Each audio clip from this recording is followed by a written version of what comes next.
In the early 90s, I started searching through anthologies of famous science fiction short stories. I was sort of raised on the genre, and I always felt that there was undiscovered treasure in there. So we went through about 1,000 short stories and picked out the ones that were most promising for film. And one of the volumes yielded Mimzy with the Borgroves. It immediately captured my imagination. Today, I'm going to show you a story. Let's all tune in together. And this is a story that is really a mystery. It was written by a husband and wife team, Henry Kuttner and C.L. Moore, in the late 1940s. Kuttner also went by the more familiar pseudonym Louis Paget. Mimzy with the Borgroves is one of Kuttner's masterpieces, in which he alludes to Lewis Carroll, writer of Alice in Wonderland. What's that? I don't know. I'll go see. This story had the kernel of an idea that was really promising to me, the idea of two kids finding a box of toys from the future.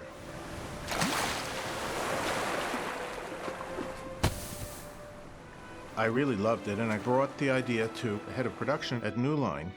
When Michael Phillips came to me with Mimzy Where the Burrow Goes, I said, I love it. I think it's a terrific story. Let's go from there. So we went to Bob and pitched that one. Bob said, I know this story. I've loved it ever since I was a kid. From the beginning, he wanted to direct it. He loved working with kids, and he loved this sort of image of the future, where we had to help the future. Here's what's going to happen. Well, I was really excited about the idea. When I was a kid, I was a total science fiction freak, and that was one of the best stories I had read. But the story, as many short stories do, didn't really lend itself as it was for a full-blown feature film with 3 acts and a beginning, middle, and an end.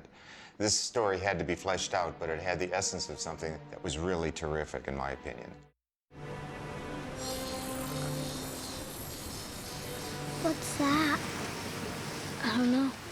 This is unusual in my experience. I've been a producer for 35 years, and this project was in development for 12 years, continuous development, 19 drafts, 5 writers. 2 or 3 times, we just decided this was too hard a nut to crack. It was so difficult, creatively, to come up with an idea that we believed would work for an audience. And then Toby Emmerich, who is now the head of production at New Line, Toby brought life and a heartbeat to the project. Mimzy is a really interesting experience because it contained in it exceptions to almost every rule. There are very few projects where you would be able to hang in and have the patience to sort of keep in development that long. You know, Bob obviously has always believed in the kernel of the idea at the heart of Mimzy, so he kept it alive. But it's very challenging to do that. And then Bruce Joel Rubin gave it wings. Bruce Joel Rubin is an old friend of mine from Detroit, where I'm from. He is a very spiritual guy. He wrote Ghost and won an Academy Award for it. So he agreed to take a shot at it. The people in the future can't travel through time. They need our help. That's the magical thing about Mimzy in this film, is that it absolutely transports you into other spaces. Now, Noah, make it go. The development of the script was such a collaboration. Ideas came in by brainstorming, putting our heads together. She's getting weaker. I'm afraid she's going to die. She's a stuffed animal, Emma. Now, you gotta, stop it with this Mimzy stuff. We wanted to make a story that grown-ups would respond to, not just because isn't that cute, but because there was really something passionate about it. And the passion here, of course, is 2 parents who love each other but are both working hard, and they suddenly see their children changing. And they can't figure out why. Something is just not right. What's not right? Look, we got 2 special kids with great minds, imaginations. No, you're not getting it. My approach as a writer is to find the story. And I thought, particularly Toby's draft, set me on a path, which was very helpful. And I thought it had a much more delicious sort of family involvement up front, which I really loved. I wanted it to be a film that spoke to something deeply powerful and optimistic in human experience. That was really important for me. The ultimate responsibility of the writer or the writers is to deliver a script that works. And then it's about the director and all the artists and artisans that work on the movie, coalescing and elevating the project. I was thinking about it, and I was thinking about it, and finally I just had this incredible understanding. In Tibet, the way reincarnated lamas are found by people who are still in this world is that they take these children and they present them with a room full of toys. Some of them belonged to the previous incarnation. And if that child crawls over and picks out his old toys, they know this is the reincarnated being. And I thought that's a key to how to do this movie. The film involves both mystical thoughts and science, and it suggests that a lot of the scientific truths were actually achieved through mystical insight by spiritual adepts. Do you know what these are called? No. They're actually called mandalas. One of the important images in the film is a mandala, which is a symbol from many cultures, but most prominently the Tibetans. It's a geometric group of symbols that depicts the universe. This is the same image from my dream. And so I went to Bob and Michael and I said, I think this is the key that we're looking for. And Bob got excited and Michael got excited and I said, let me do this. And so I wrote my draft. This was 8 years ago. Action. Over the years, as we began to work on the story and forge the plot and kind of really figure out what this could be about, Bob at one point said, I think I can do this. Cut. Okay, very good. Why are you showing me that? It's about Alice going to the looking glass. There are 3 sets of stories in this movie. The story of the 2 kids who discover these remarkable toys. The story of their parents who think they have one gifted child, Emma, who's a violinist, and she's very special. And you have Noah, who's kind of an average kid. And all of a sudden, these children are starting to change in ways that are not predictable.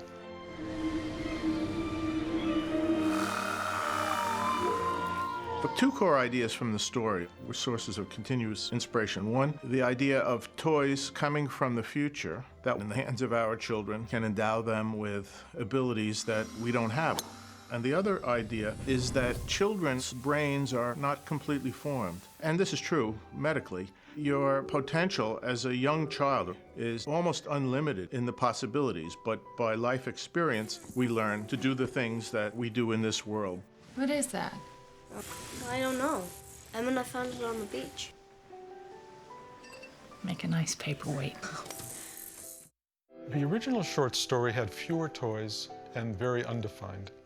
There was an abacus. Its beads would vanish probably into the future when placed in the correct order.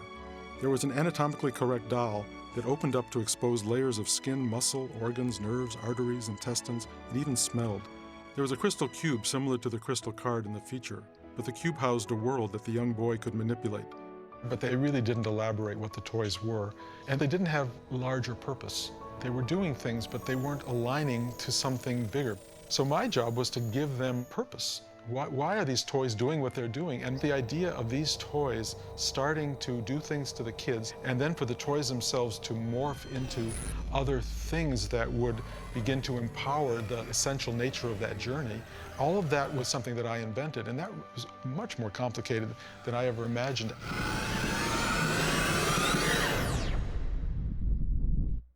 I knew that I wanted there to be some very large epic vision of humanity in its past tense and its future tense. If the world were to survive, it needed this inner illuminated aspect of human being in order to survive. And so I wrote a movie about finding this light in a small child. But I don't want the world to end. Ever. I love the world. But somehow the abstraction of spiritual light being transmitted didn't seem to play. So what can it be that can actually be taken into the future that would be meaningful? And Michael Phillips really came up with the idea. He said, it's the DNA. It controls all living things. And we now believe that genes don't just control the way we look, but also how we think and how we act and how we feel. We did the best we could to validate the idea that DNA does carry personality traits and that it could be disseminated into another culture. So we tried to have a science foundation and not fabricate anything. You're gonna have to turn it on and aim it right there. I'm scared, Noah. In the short story, Emma and her brother actually leave the family to go into the future, and this is witnessed by their father. The kids leave behind a piece of paper with scribblings that the father recognizes as a verse from Lewis Carroll's Through the Looking Glass. 'Twas brillig and the slithy toves did gyre and gimble in the wabe, all mimsy were the borogoves and the mome raths outgrabe.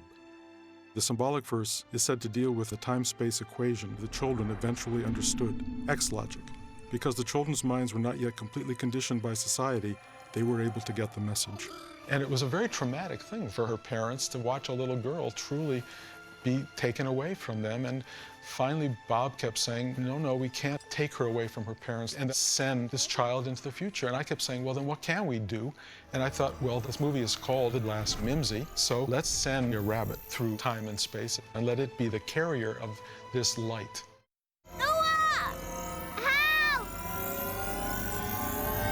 Because of the visual fabric that Bruce put on the page and the way that Bob described the way he wants to develop that visual language, I started to get all kinds of strong ideas.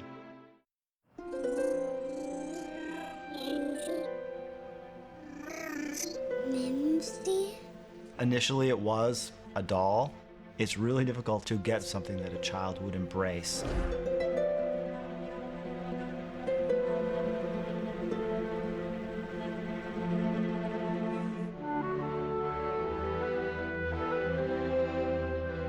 At first they said that it was gonna be a dolly, and then they switched it to a rabbit. I was like, a rabbit is much better. Whether it was something that we were physically building or whether it was something that was going to be digitally created, we always had a concept drawing. Anytime anything started to feel like it was too orchestrated, then Bob immediately went away from it. And go. Give Mimsy a little sip now. Part of the fun is to kind of get your own sensibilities about what it might be and then hear the director's vision on the thing. And then if it's working, there's something that happens that turns into a creative relationship. So that part of it's exciting. But just like you're just floating in the air. Bob specifically is trying to engage in the human interaction and not make a big deal out of the effects until it's time when it needs to really affect the story. So pretty impressed with that approach. That's one of the things that I really like about the project is you're going to approach the humanity of it. Dad, you don't need that much sugar. This is a movie about the girl who has that purity still in her. And it's the very thing that gets carried into the future in order to bring this gift back to humanity, this gift of pure human innocence. I love you, Mimsy.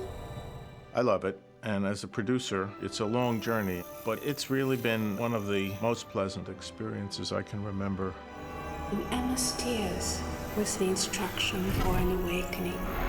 Something in you is thrilled and excited because the progression is so natural and so easy on some level, and yet it's so wondrous. And so I love being involved in a film that has that kind of magic. I believe that we did pull it together in a very exciting way and made it happen, but it took a bloody long time. I'll miss you, Mimsy.